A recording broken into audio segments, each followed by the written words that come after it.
Real quick, this Monday, I'm hosting a live training called From Employee to Entrepreneur, the First 5 Steps. Maybe you have a business idea, but the execution of something like that feels so unknown. Or maybe you never really considered going out on your own, but disappointing pay or demanding hours have backed you into a corner and you're starting to think, maybe I need to do something on my own. Or maybe you're an entrepreneur at heart and you're not sure what type of business you'd start, but you're creative and driven and you're not afraid to take a little risk and you just need a little help getting started. Or maybe you're a high achiever when it comes to career, but you're feeling a little stuck and you want a new challenge with big time payoff. Or maybe you just hate your job. You're underpaid, undervalued, and you're thinking, this is it. This is the year. I got to do something different. No matter where you are in your journey, if you can relate to any of those scenarios I just shared with you, then I want you to go to amyporterfield.com/training. And you're going to definitely walk away from this training knowing exactly what steps you need to take to start moving in the direction you want to go. Even if you're just curious, I'll help uncomplicate the first few steps necessary to go from employee to total freedom. amyporterfield.com/training. It's a 45-minute training. It's not like any webinar or masterclass I've ever done. There is no replay. You've got to be there live. This is extra special. I've never done anything like this before. I cannot wait to see you. amyporterfield.com/training. Lesson number 1, I hate to tell you this part. I think it's more difficult to sell a $27 book than a $2,000 digital course.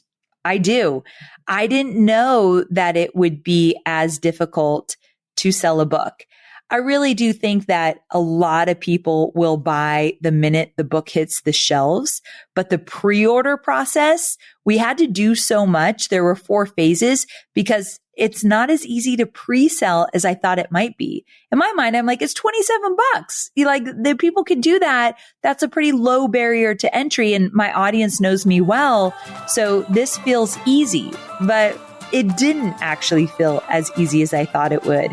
I'm not really sure why, but also I've never done this before. So of course, anything new, you're going to kind of stumble through it, right?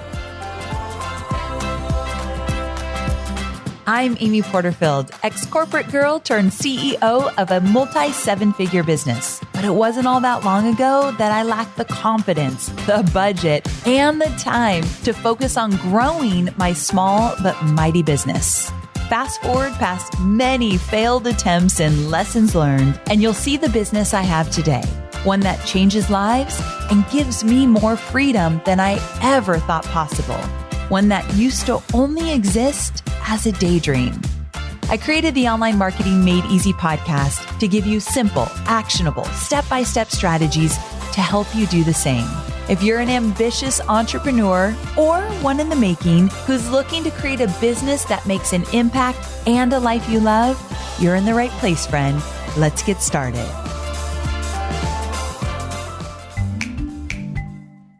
I want to tell you about a podcast that I recently discovered, and it's part of the HubSpot network, and I am loving it. It's called The Shine Online, hosted by Natasha Samuel. And she interviews the brightest entrepreneurs she knows to bring you no fluff advice. You know how I feel about that. Honest discussions about the mental health and lifestyle aspect of entrepreneurship and actionable strategies and success stories of those who've mastered the art of shining online. And it's a really conversational podcast, which I love. I personally loved her recent episode. It's titled New Year, New Strategy, my 2023 content predictions. And she dives into her expert content predictions for the upcoming year. It is good. So you can listen to the Shine Online wherever you get your podcasts. Well, hey there, sweet friend. Welcome back to another episode of the Online Marketing Made Easy podcast. So to say that I've been getting great sleep lately would be a massive lie. And the reason for that is because my book, 2 Weeks Notice, is officially about to hit the shelves. In just a few days from when this episode officially airs, I'll be able to walk into a Barnes & Noble, grab my book, walk up to the counter, and purchase it, which you can bet I will absolutely be doing. And I also love when authors go into bookstores and they sign all the stock. I think that's a great thing too. I can't wait to do that because I love to get a signed book. So yeah, this is happening. I just like pinch me now. I can't even believe that it's finally here. And as I was thinking about what content I wanted to share with you this week, I wanted to keep on the theme of writing and launching a book. Because as you can imagine, that pretty much occupied my mind for more than a year and a half, like more hours than I'd like to admit. And I don't know about you, but when other people share their journey of writing a book and promoting a book, even before I was ever ready to do my own book, I was always interested because I think on your heart, you probably know you've got a book in you. Like maybe not tomorrow, maybe not even next year, but someday you're writing that book. Are you shaking your head right now? I hope you are. I think that's how most entrepreneurs feel. They don't know when it's going to happen exactly, but there's a book in them. And so the more you can hear about how other people's experiences have looked, I think the better. Believe me, I have talked to so many of my peers about their experience. So today, when I was thinking about writing my book and promoting my book, I thought, what would be really valuable to my audience? Like, how could I serve at a higher level? What has this whole book writing and launching process taught me? Well, it's taught me a lot, to say the least. And because I'm a strategy girl, I thought it would be fun to bring you behind the scenes of my book launch plan. Now, I cannot profess to be an expert at this because this is technically the first book I've ever launched, but I wanted to give you a sneak peek into what we have done and what we are doing. Because whether this book makes all the lists or not, it's already sold a lot of copies in pre-launch. So I know what we're doing works, and I never share anything that doesn't work. So I feel confident that this process, these phases are kind of kicking butt. So I wanted to share that with you as well. So essentially we created 4 phases. And if you know me, then you know I love to work within frameworks like phases. So we stuck to those phases. And in today's episode, I'm going to share the 4 phases and some takeaways. And my goal is that whether you've written a book or hope to write a book one day, you can take my process and apply the pieces that you really like and make it your own. And then I'm going to share a few lessons I've learned during this process, lessons from my heart and some hard learned truths as well. Some stuff I don't necessarily want to admit. I'll leave that till the end. So be sure to stick around. The exciting part is that we've seen some great success from this launching approach, which I've already shared, which means that I know what I'm going to teach you works. And one more thing, if you haven't pre-ordered 2 weeks notice yet, I would be so very grateful if you do that right now. If you go to barnesandnoble.com or your online indie store or even Amazon or Target, wherever you want to go, if you would please pre-order this book. Pre-orders mean everything to the author because it's my way of telling the publisher and the merchants who are buying the books that this book's important. Stock it more, put it out there in the world more, tell more people about it. So pre-orders matter more than I even knew. So if you haven't yet pre-ordered 2 weeks notice, please do so. Or if you're listening to this after February 21st, 2023, the book is out. So it won't even be a pre-order. You're ordering it and getting it in a few days. Once you do, make sure to go to 2weeksnoticebook.com. That's 2weeksnoticebook.com because I have bonuses when you pre-order and bonuses after the book is out. Okay. So like I said, I poured my heart and soul into this book, and I would love to share with you the phases that we created to get it out into the world. So let's get to it. First things first, when preparing for this book launch, we knew we wanted to set some key goals that we would come back to time and time again. So the goals we set were 1, build awareness and excitement. 2, start the conversation around what you need to do to be ready to give your 2 weeks notice. And 3, I also would like to be a New York Times bestseller. Now, let me touch on this. If I'm being honest, this goal can really create a lot of chaos in one's mind. And I've talked to a lot of my friends, those who have made the New York Times list and those who have not made it. And it feels like a crapshoot. It feels like, you could do this and maybe get it, but that guy did that exact thing and he didn't get it, but she got it. And you've got to do this, but don't do that. And it was like so many mixed messages that I thought, okay, of course I want to make all the lists for this book because that's going to feel great. I've worked really hard at this. We've told our audience about it. I've gone on tons of podcasts. I've done all the work and I want to reach people far beyond me and my audience even, meaning that I can do all the work with those who know me, but I'm hoping that this book gets traction beyond me to help that woman in a cubicle right now who has no idea there's this whole other entrepreneurial life waiting for her. But because she's not seeking it, she wouldn't know who I am, but the book finds her, whether she's walking through a Barnes and Noble and sees it, or the airport, or a friend gives it to her. That's what I'm most excited about. And when you make the list, you tend to have more doors open up for those kind of opportunities. So we'll see. I might make it. I might not. But Jasmine Starr, my dear friend, reminded me that all I can focus on are my efforts and actions. I cannot control the outcome. And so I'm going to just focus on my efforts and my actions. At the end of the day, I'm going to put in the effort. I'm going to focus on what's most important, the people that I serve, and we'll see how it all shakes out. And you know what? If I don't make the list, I still know to my core that I wrote a book that could change people's lives.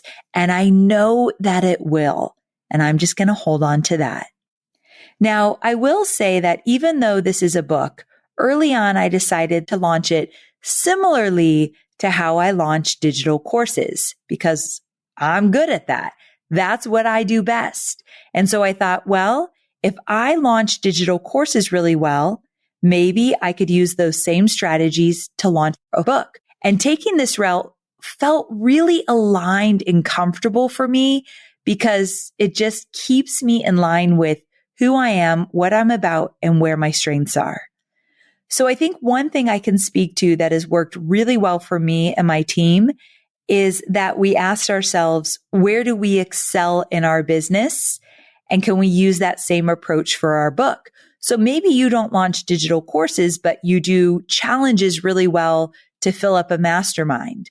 So maybe you look at the challenge model to launch your book.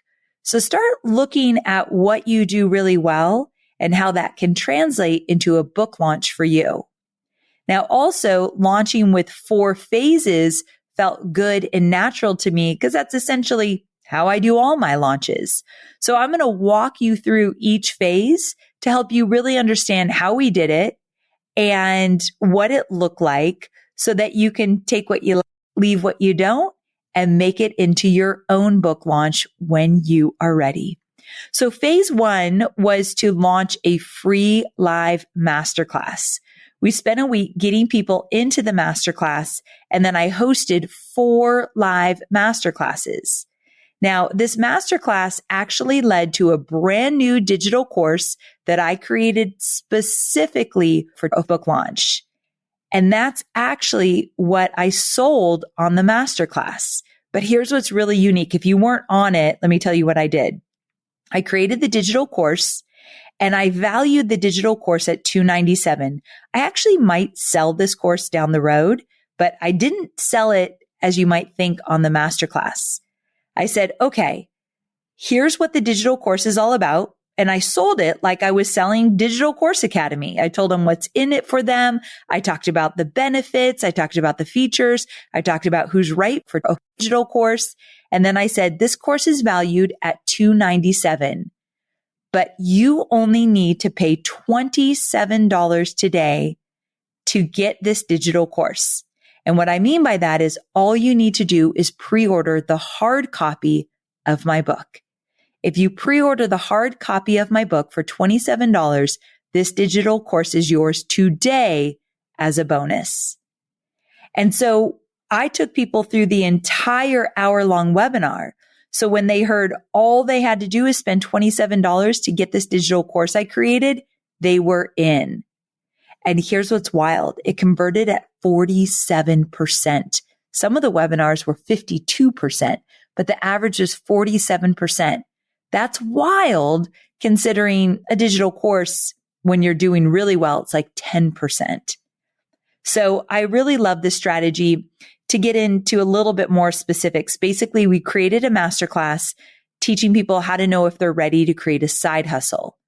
And then the digital course was, okay, if you're ready, here's how to create a side hustle in 30 days or less. So we actually showed them how to create a side hustle because everything I teach in 2 weeks notice can lend itself well to creating a side hustle or a full-fledged business. And if you create a side hustle, everything in the book really starts to come alive because you can apply it to what you've already created. So I've talked a lot about the invisible bridge, meeting people where they're at and helping them cross the invisible bridge to be ready to buy with you. And so it gets them in the right mindset to eventually want to leave their job. And so I took the time, energy, money to create a new digital course because I knew it would be a great bonus with my book. Okay, so that was phase 1. Phase 2 in the promo was to offer a virtual event experience.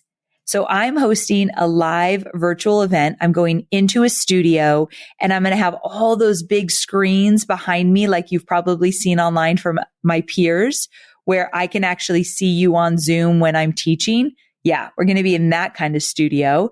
I invited Jenna Kutcher and Jasmine Starr to fly out there, join me on this virtual stage so we could actually be presenting together, which is going to be really extra special.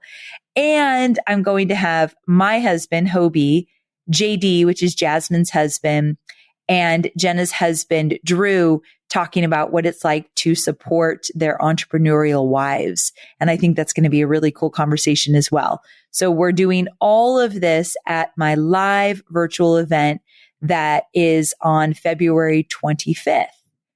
In fact, we actually first offered a VIP ticket, and that came with extra bonuses. Then we expired the VIP ticket, and then everyone gets a general admission ticket.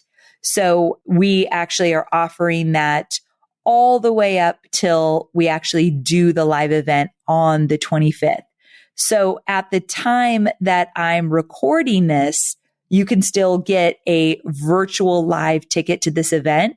So all you have to do is order the book and then go to 2weeksnoticebook.com and you can get your free ticket to this event. It's going to be so much fun. If you want to organize your business, you need a CRM, a customer relationship management platform. And if you actually want to grow your business, do what I have done and move over to HubSpot CRM. With HubSpot, your sales, marketing, customer service, and ops teams all have access to the same dynamically updated data. Can I get an amen? So they won't get their wires crossed on where a customer is in their journey or how to convert them. Plus, HubSpot CRM is easy to buy and easy to use, so you don't have to waste valuable time onboarding your teams or managing software. You could just start the value right away. That has been my experience. So learn more about how HubSpot can help you grow better at HubSpot.com. All right. So are you ready for phase 3? So remember, phase 1 was the masterclass. Phase 2 was the VIP ticket to the live virtual event. Phase 3, which you might not expect, but we're relaunching the masterclass. Now, this happened because I was at a dinner with Brendan Bouchard, Britt Siva, and Jasmine Starr. Jasmine and Britt and I went on a girls' trip to Napa a few months ago. And Brendan lives in Napa, so he had dinner with us. And I was telling them all about the book launch. And I told him how well the masterclass did. And I said, I might do another masterclass in January. And I was thinking like, I need a whole new topic, a whole new digital course to sell. And they all said, just do the same thing. It worked. Why not bring it back? And how often in our businesses do we forget to bring something back that has worked for us and just make it better, right? And so I made the masterclass even better. We added a new bonus so that when you order while you're still on the webinar, you get a new bonus that I didn't offer the first time. But we're really just bringing it back because it works so freaking well. And I know a lot of people didn't have a chance to get on the masterclass with me. So we said, let's bring it back. One thing that we really are focusing on in phase 3 is that we didn't have a good show up rate. We really struggled with our show up rate. The conversion was high, but the show up rate wasn't. So we have a few tricks up our sleeve that we're trying for this one to get people actually to show up live. So we have an opportunity for growth here and we're going to focus on it. Okay. Phase 4. During this phase, we offered something called the off the record sessions. So these sessions are where I had the opportunity to sit down with some of my entrepreneurial friends. And we just had a conversation that we've never had before. I asked them questions that I've never asked of them before. I got behind the scenes with them, how they quit their jobs, what it looked like to be an entrepreneur, what their first year of entrepreneurship looked like. So we talked about a lot of the themes in the book, but went behind the scenes of their businesses. So Jenna, Brendan Bouchard, Brooke Castillo, Nicole Walters, and Stu McLaren were all part of this. So good. It was one of my most favorite things I created. So that was called the off the record sessions. Okay. So on top of those 4 phases, essentially masterclass, VIP ticket to my virtual event. When that expired, it just went into general ticket. And then back to the masterclass and then the off the record sessions that I packaged up and it became one big bonus. So on top of all of those phases, we added a few little extra tactics. The first was having a book launch team, and this has been incredible. This basically was made up of my audience. So we didn't invite anybody into the book launch team that wasn't a client of mine, meaning you've bought Digital Course Academy or List Builder Society, or you're in Momentum with me. And so everyone who joined my book launch team, they got to read my book early. About 500 of them actually got a physical galley in the mail, but anybody else after 500, we had over 1,000 people join the book launch team. They got a digital copy. And then a few other perks, like I did some special trainings for them. I did some live video. So I showed up in the group for them as well. And then in return, they helped to promote my book and share it with their audiences.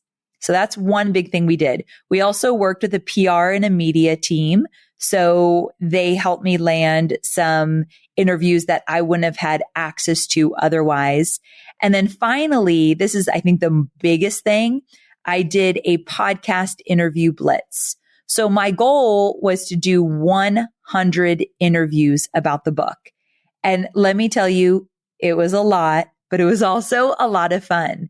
So these episodes have started airing. Most of them come out in January and February.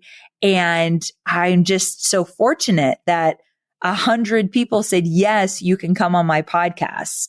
So that has been pretty exciting. I've had some amazing experiences. Like I've done some in person. So I did Ed Milet in person. That one's already aired. We'll link to it in the show notes because it was exceptional. He's such a great interviewer. I did Marie TV live in New York. I did Boss Babes live in LA. I did Lisa Bilyeu's show live in LA. I did the Korean vegan. So cool that I got to be on that podcast live in LA. So I've gotten to do some live in studio and then a lot of them from the comfort of my own home with Scout at my feet. So I've had the best of both worlds, but it's been a wild ride for sure. And I'm just really glad that I got the opportunity to talk to so many people. Okay. So I've revealed my book strategy. We've talked about the 4 phases. Now I want to take you behind the scenes about a few lessons I personally learned along this journey. And these lessons I think will benefit you whether you've written a book or you plan to write a book soon and launch it, or if you just dream of maybe one day down the road. Okay. Lesson number 1. I hate to tell you this part. I think it's more difficult to sell a $27 book than a $2,000 digital course. I do. I didn't know that it would be as difficult to sell a book. I really do think that a lot of people will buy the minute the book hits the shelves, but the pre-order process, we had to do so much. There were 4 phases because it's not as easy to pre-sell as I thought it might be. In my mind, I'm like, it's $27. The people can do that. That's a pretty low barrier to entry. And my audience knows me well. So this feels easy, but it didn't actually feel as easy as I thought it would. I'm not really sure why, but also I've never done this before. So of course, anything new, you're going to kind of stumble through it, right? Now, when I talk to my peers, they all had the same experience, and my numbers are pretty on par with some of my peers who have sold books online. So I know we're all good and I'm doing the right things, but dang, you can take a blow to your ego for sure, because it's not as easy as you might think. I'm grateful for every single purchase. So don't get me wrong. The numbers might look a little bit different than I thought they might look, because I'm just comparing them to what I know with digital courses. And although they're lower than that, I will also say that I'm just so grateful. My community has come out to support me in such a big way, and I feel that to my core. So for each and every single one of you who has pre-ordered the book, I love you for that. So thank you so much. And I feel really, really supported. Another lesson I learned that I mentioned earlier is just staying true to who I am and aligned with my business through this launch has made it really fun. So doing the masterclass, I loved doing that masterclass. It was actually my most favorite one I've ever created, and it looked different from everything I've ever done. So that was exciting as well. So the lesson is just, stay in alignment, do more of what you do best. How could you take what you do best and translate it into something different you've never done before? I think that's been really fun. And then also, I'll tell you one more little behind the scenes. Asking for favors has been rough. That's probably my least favorite thing about the book launch. Asking to be on other people's podcasts, asking them for a favor to write an endorsement, asking for favors in that respect. That is uncomfortable to me. I kind of want to come out of my skin. I'm pretty sure I've already talked about this on another episode. But the lesson I learned is that if you don't ask, you'll never know. Meaning I've asked for things that people have said no to or passed on me. I've also gotten tons and tons of yeses, as I mentioned, with over 100 podcast episodes. But I think it's important that I value myself enough to ask. Know that I'm worthy of other people's support or love or inspiration or whatever it might be that I'm seeking. And so there was a really big lesson in worthiness in writing this book and launching it and putting it out there and asking my peers for help. I really had to tap into my self-love and my own understanding of my worthiness to ask for those favors. And I think that's a really, really good lesson. So I wanted to share that with you as well. Oh, and one more thing I loved. I loved recording the book. The Audible version of the book will come out eventually. And I really love that process. I got to kind of appreciate the book yet again and just remember who I wrote it for, many of you, and how much it could help someone change their entire life, not just their business. So that experience was pretty beautiful as well. So overall, I have grown a lot over the last year and a half of writing and launching this book. I wouldn't change it for the world, no matter the outcome. But also, I could not be more grateful for my community and my peers to support me. And I really do think I've grown a lot over the last year and a half doing this. So I'm grateful for that lesson as well.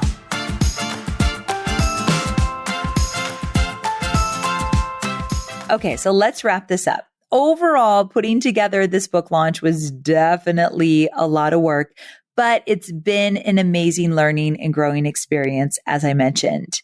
So now let's talk about you. What are you supposed to do with all of this information? That was a lot of takeaways, especially if you're not ready to launch a book. Well, for starters, take what you're good at and do more of that. Like I said from the start, I'm good at live launching with webinars, so I replicated that for my new project. You have new projects coming up. Where can you stay in alignment? Another takeaway, remember that different offers require different pre-launches. So for a course, maybe 30 to 60 days, you're golden. For a book, on the other hand, I've been doing this for a good 4 solid months.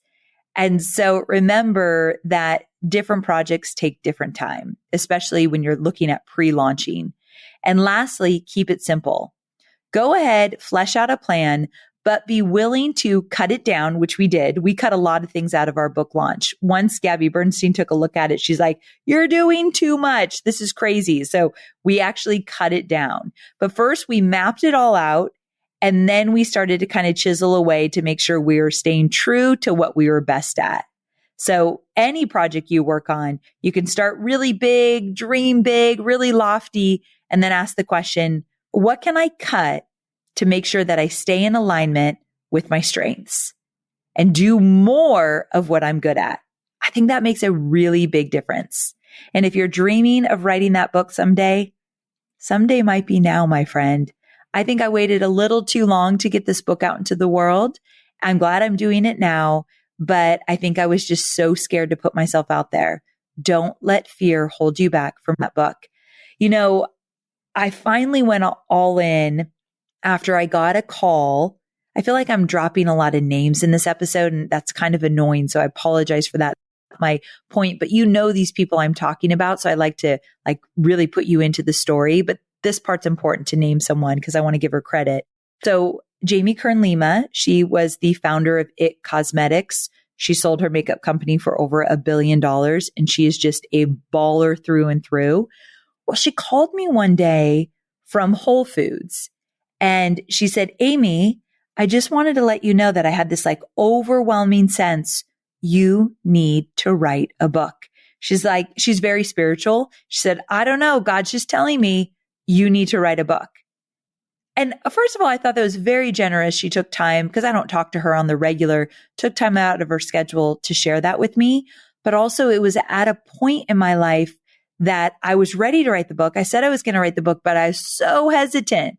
And then it was just like that little push, that little nudge from the universe I needed. So look for those little whispers from the universe. Look for your signs that maybe it's time. And please do not sit on this longer than you need to. If you've got it in your heart, maybe it's time to explore it. Thank you, my sweet friend, for tuning in. I cannot wait to see you next week. Same time, same place. Bye for now.